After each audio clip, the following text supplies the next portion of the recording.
반갑습니다. 저는 김승호입니다. 돈의 속성의 저자이고 스노박스를 운영하고 있는 김승호라고 합니다.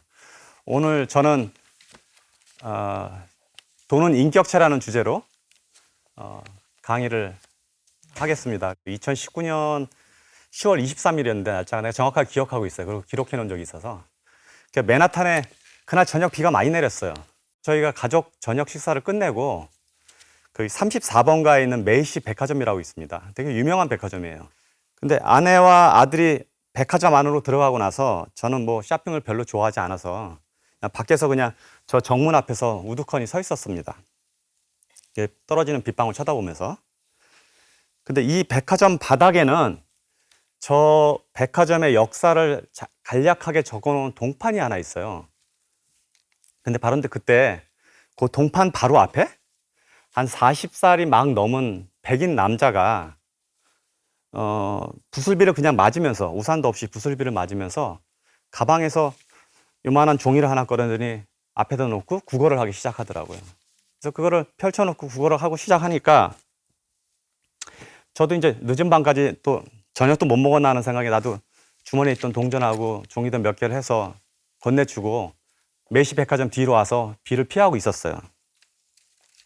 근데 저보다 약간 더 너그러운 인도 여자가 제법 큰 돈을 주더라고요. 그러니까 그 돈이 받고 나서 저녁값이 이 사람이 마련이 됐는지 일어서기 시작하는 거예요. 구걸통을 들더니 그 구걸통 안에서 이제 종이돈은 다 꺼내서 집어넣고 이렇게 보더니 동전 몇 개를 툭 던지고 가는 거예요. 그러니 가버렸어요. 이 사람이 도대체 뭘 버리고 갔나 가서 궁금해서 가봤더니 주머니에서 꺼내야 돼. 이게 방송에 보일지는 모르겠어요. 펜이 3개예요. 사람들이 준 돈 중에서 펜이는 걷어내서 이렇게 던지고 간 거예요. 이렇게. 그 사람이 지나가고 난 다음에도, 가고 난 다음에도 수많은 사람이 동판을 지나갔거든요. 페니가 계속 떨어져 있는 거예요. 그러니까 아무도 이 페니 따위에 관심을 갖지 않는 거예요. 저는 그 비를 맞으면서 다시 걸어가서 그 페니 3개 주웠어요, 제가. 이게 저도 손톱을 짧게 잘라서 이게 주우려면 되게 힘들어요. 이거 다 이렇게 비에 묻어서 다 주워지도 않는 걸. 어디 가서 하나 더. 어딨죠? 네. 이 주워온 거예요. 주워 주머니에 넣었습니다, 이렇게. 사실 이 펜이 3개로 미국에서 살 수 있는 거 아무것도 없어요. 사탕도 지금은 못 사. 근데 이제 저는 평소에 작은 돈을 함부로 하는 사람은 큰 돈을 다루지 못한다는 철학이 있기 때문에 이 펜이를 정말 보석 줍듯이 주워갖고 주머니에다 넣어갖고 온 거예요. 그 이유가 뭐냐면 저는 돈을 인격체라고 믿어요. 인격체로 생각을 해요.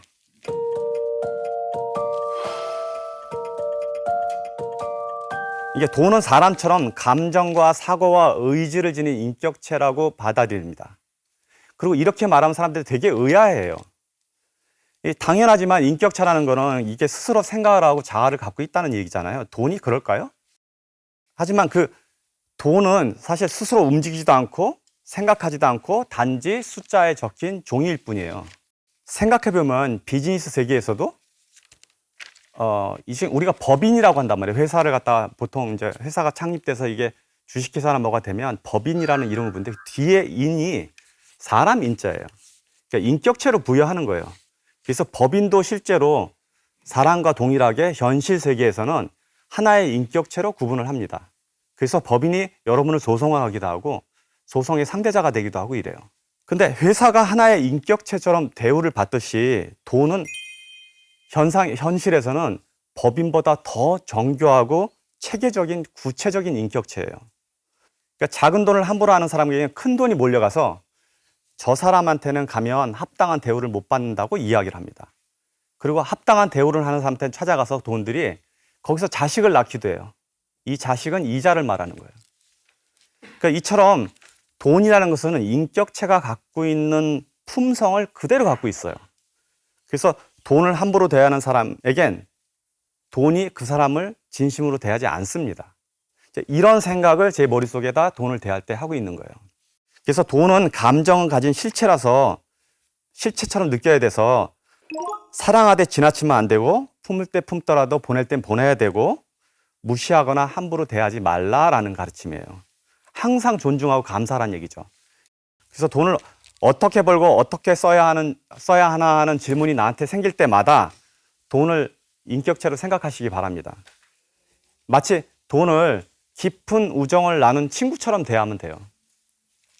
이렇게 돈을 대하는 태도와 인식을 바꾸는 순간 여러분들의 경제적 미래에 대한 관점이 완전히 뒤바뀌게 되죠. 절대로 작은 돈을 함부로 하지 않고 큰 돈은 마땅히 보내야 될 때 보내는 것, 이런 사소한 것들이 여러분들의 인생 전체를 바꿀 거라고 생각합니다. 사치하거나 허세를 벌이기 위해 우리가 사치하거나 허세를 부리기 위해서 친구를 사용한 적 없죠? 좋은 곳에 친구를 데려다 주려고 할 것이고 돈도 그렇게 생각하시면 돼요. 그냥 정말 좋은 친구라고 생각하시면 이 돈을 자기 주머니에 앉는 돈을 어떻게 대해야 될지가 대부분의 답이 다 나옵니다. 품 안에 있는 돈을 기품이 있는 곳에 사용하고 사랑하는 사람을 보호하고 그렇게 내가 돈을 대하는 태도를 바꾼다면 돈들끼리도 저 사람에 대한 태도를 바꿔나갈 거라고요. 이렇게 하면 내가 돈의 노예가 되는 일도 없고 돈도 나의 소유물이 아님으로써 상하관계가 아닌 서로 존중하는 관계가 돼요. 이것이 저는 진짜 부자의 모습이라고 생각합니다. 폭력 또는 불법, 일확천금 이런 방식으로 어디 권력자나 졸부에 들어간 돈들은 언제든지 뛰쳐나갈 준비를 하고 있습니다. 심지어는 주인을 해치기도 해요. 그러니 위험한 돈하고 친해질 생각을 하지 마세요. 돈이 인격체라고 알아차리는 순간부터 여러분들은 평생 부자의 방식의 문을 여는 거예요. 사람들이 잘 모르는 사실이 하나 있어요. 작은 돈이 사람을 부자로 만드는 거예요. 큰 돈이 사람을 부자로 만드는 게 아니고. 그래서 정말 작은 돈들을 소중히 다루고 돈을 인격체로 다루셔야 됩니다. 저는 예전부터 이렇게 쇼핑몰이나 어디 매장에 장 보러 가면 주차장에 이렇게 카트 이렇게 널려 있잖아요. 저는 주차장에 카트가 있으면 그걸 끌고 거기까지 갑니다. 물론 다 일하는 직원들이 주차장 돌아다니면서 걷어가긴 하지만 가지고 가요. 그 이유가 뭐냐면 옛날에 제가 슈퍼마켓을 할 때 1년에 쇼핑카드를 한 100개 정도 잊어먹었어요. 근데 카트 하나가 한 200불 정도 되니까 1년에 2만 불이 그냥 없어지는 거예요. 근데 작은 가게에서 2만 불은 어마어마한 큰 돈이었다고요. 그래서 중고 카트 뭐 경매하면 그거 사러 다니고 그런 일이 있었거든요. 저는 이 이야기를 하는 이유가 남의 돈을 대하는 태도도 내 태도가 내 돈을 대하는 태도와 똑같다는 걸 설명하려고 지금 이야기를 하는데 이 사람들 중에 자기 자식은 굉장히 중요하고 막 이뻐하면서도 남의 자식에 대해서는 함부로 하는 사람들 많아요. 아까 내가 돈을 인격체로 대하겠는데 내 돈만 인격체로 대. 남의 돈에 대해서는 되게 무시할 수 있단 말이에요. 근데 그렇게 하면 안 돼요. 이게 다 동일한 돈이에요. 남의 돈을 대하는 태도가 내 돈을 대하는 태도의 척도예요. 내 돈은 엄청 아끼고 존중하고 하는데 남의 돈을 함부로 하고 함부로 대한다면 이 사람은 실제로는 돈을 존중하는 사람은 아닙니다. 공금, 세비, 회비, 친구 돈, 부모 돈 이거 모두 다 남의 돈이에요. 남의 돈을 대하는 태도가 내가 진심으로 나의 돈을 대하는 태도와 동일하다고 보셔야 됩니다. 왜냐하면 돈은 서로 다 연결돼 있고 이 돈이 저 돈한테 어떻게 대하는지를 다 서로 비밀 없이 이야기를 하고 있어요. 돈은 교류되고 있기 때문에 돈이군요. 돈다고 그래서. 그래서 세금이나 공금 같은 공공자산이라도 이를 함부로 하는 사람들은 자기 자신의 돈도 역시 함부로 하고 있다는 걸 알아야 돼요. 저는 그 100% 제 지분으로 되어 있는 회사일지라도 그 회사에 가서 제 매장에서 물건을 사거나 할 때 다 돈을 지불하고 삽니다. 왜 돈 낼까요? 제 건데. 그 물건이 판매되고 매출이 일어나고 매출의 일부들은 그것을 경영하는 경영자들의 이익과 연관돼 있어요. 그러니까 작은 일부는 그 사람 건 거예요. 왜냐하면 실적을 통해서 배당도 하고 아니면은 보너스도 주고 이러기 때문에 내가 그걸 내 임의대로 가져와 버리면 재산을 손실하는 경우가 되잖아요. 그래서 이런 경우일지조차도 매번 제가 직접 지불하고 다 사는 거예요. 이게 이제 미국에서는 되게 일상화되어 있고 자연스러운 일인데 한국에서는 사주나 주인이라고 그러면 이게 자기 거라는 생각이 있단 말이에요. 근데 같이 일하는 사람이 있을 때는 완전히 자기 거는 아닙니다. 제가 여기서 집에까지 오는데 한 30분, 40분 운전하고 왔는데 제가 이 농장을 지금 운영하면서 이 안에 도로 하나 놓는데 도로 하나 뭐 1km, 2km 포장한다 그러면 어마어마한 돈이 들어요. 근데 지금 34마일을 운전하고 왔는데 돈 안 내고 왔습니다. 근데 이 도로에 도대체 얼마나 많은 돈이 들어갔을까요? 얼마나 많은 사람들이 이전에 저보다 세금을 내서 이걸 다 만들어 놨을 거냐고요. 그럼 저는 다른 사람의 돈을 사용하고 있는 거잖아요. 그리고 저도 지금 세금을 내고 있어요. 내 돈도 저 안에 들어간 거예요. 이런 식으로 모든 것이 다 연결되어 있다고 이해를 하셔야 돼요. 즉 남의 돈이든 내 돈이든 모두 다 인격체로 존중해 주라는 이야기입니다. 저희 자식을 함부로 하지 않고 남의 자식을 존중할 때 우리 자식도 존중을 받는 것처럼 이렇게 내 돈을 존중하고 남의 돈을 동시에 존중하다 보면 결국 존중을 많이 받는 이 돈들은 저희 안에 들어오게 돼 있어요. 그래서 여러분들은 돈을 인격체로 대하는 순간 부자가 되는 첫 번째 문이 여러분들한테 열리는 겁니다. 작년에 제가 아내하고 30주년, 결혼 30주년 여행을 갔었거든요. 그게 미국에서 시작해서 막 전 세계를 도는 되게 비싼 패키지 여행이었어요. 저희는 그렇게 여행 가면 그래도 돈 많은 사람들이니까 쇼핑도 되게 많이 하고 이럴 줄 알았는데 웬걸 쇼핑하는 사람이 거의 없는 거예요. 전부 다 그 나라만 방문하게 되면 박물관 쫓아가고 시장 쫓아가고 뭐 이러고 다니는 거예요. 근데 저희도 평소에 이제 제가 여행을 다녀보니까 막상 여행 가서 뭐 사갖고 오면은 나중에 시간 좀 지나가 나면 그게 다 그냥 예쁜 쓰레기더라고. 버리긴 버려야겠는데 너무 예뻐. 그래서 못 버리는 쓰레기로 집에 이상하게 남아있는 거예요. 근데 같이 갔던 사람들도 대부분 다 그러더라고요. 거의 쇼핑을 안 하고 그냥 온 거예요.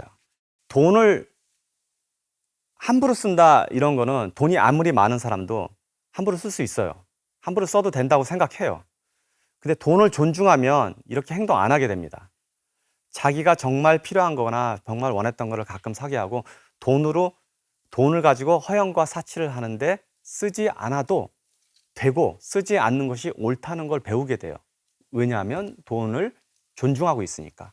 돈과 내가 좋은 관계를 유지하면 그렇지 않고도 품위 있는 생활을 유지할 수 있다는 것을 배운 거죠. 여기서 제가 좋은 돈이 들어오게 하는 방법 몇 가지만 얘기할게요. 좋은 돈이 나한테 들어오려면 내가 그 돈에 맞는 품위를 갖춘 사람이 돼야 돼요. 그래서 이게 사소한 거는 이런 게 있습니다. 욕을 하고 투덜거리는 거, 경박한 자세로 앉아 있는 거, 남을 비웃는 거, 지저분한 차림, 약속에 늦거나 변경하는 거, 이런 모든 행위들이 품위 없는 행동들이에요. 그래서 이런 품위 없는 행동이 돈이 들어가면 돈도 품이 없어져요. 그런데 품위가 생기면 돈도 그 사람에 들어가면 그 다음부터는 품위 있는 돈이 돼요. 그래서 부라는 거는 원래 속성이 열심히 살고 열심히 한다고 많은 돈을 버는 것도 아니고 돈을 많이 번다고 부자가 되는 것도 아니에요. 또 부자가 된다고 행복해지는 것도 아니에요. 부는 삶의 목적이 아니라 도구이기 때문에 그래요. 돈 역시 똑같습니다. 이 세상에 만약에 열심히 산다고 부자가 됐다면 세상 사람들이 다 공평하게 살고 있을 거예요. 우리 부모님이 정말 열심히 사신 분인데 부자로 은퇴하지 못하셨어요. 열심히 살면 먹고 사는 문제는 해결할 수는 있는데 정말 부자가 되는 것은 열심히 사는 거로 좀 부족하거든요. 여기서 제가 한 가지만 좀 이야기를 조금 바꿔보면 돈이라는 것은 내 시간의 과거 시간의 결정체예요. 내가 과거의 시간을 주고 이 돈을 바꿔서 여기다 모아놓은 거예요. 그래서 돈 자체가 시간입니다. 그리고 이 시간 자체가 자산이에요. 그래서 부자가 될 때 다른 방법 중에 하나, 돈을 인격체로 대고 두 번째 힌트가 이겁니다. 돈이 나처럼 일하게 만드는 거예요. 내가 이미 벌어진 돈이 나도 일해서 돈을 벌듯이 이 돈도 똑같이 나를 위해서 일을 하게 만드는 것. 이 과정을 배우는 것이 부자의 방법입니다. 이 부자라는 것은 보면 특히 굉장히 부자가 된 사람들은 그 사회 구조 안에 이 사람이 부자가 될 수 있도록 어떤 길을 열어준 거를 이 사람이 혜택을 받은 게 많거든요. 여러분들 돈이 많이 버는 부자가 되고 나면 옳은 돈을 구하고 이 옳은 돈이 다른 혜택을 받지 못한 사람한테 같은 영향을 줄 수 있도록 고민하고 노력해야 돼요. 여러분들이 돈이 목적이 되는 순간 모든 기준이 돈으로 바뀌게 돼 있어요. 그래서 집안의 주인이 돈으로 됩니다. 사람이 거꾸로 돈을 위해서 일하는 과정이 될 거예요. 이 과정을 전체를 다 바꾸려면 돈이 인격체라고 받아들여야 돼요. 인격체로 받아들이는 순간 제가 지금 설명하지 못한 다른 부분들은 저절로 사실은 설명이 돼요. 그래서 여러분들은 지금부터 이 강의가 끝났을 때는 주변에 있는 작은 돈들 다시 한번 보세요. 또 떨어져 있는지. 그리고 장롱 안에 서랍에 잠자고 있거나 소파 뒤에 잠자고 있거나 소파 밑에서 지금 살려달라고 아우성치고 있는 동전들이 꽤 있을 거예요. 이거 다 거두셔갖고 닦아서 아끼시고 좋은 데 보내주셔야 돼요. 이렇게 해서 돈을 인격체로 대하는 태도가 여러분의 인생 전체를 바꿔나갈 거로 봅니다. 오늘 첫 번째 강의는 여기까지 하겠습니다. 감사합니다.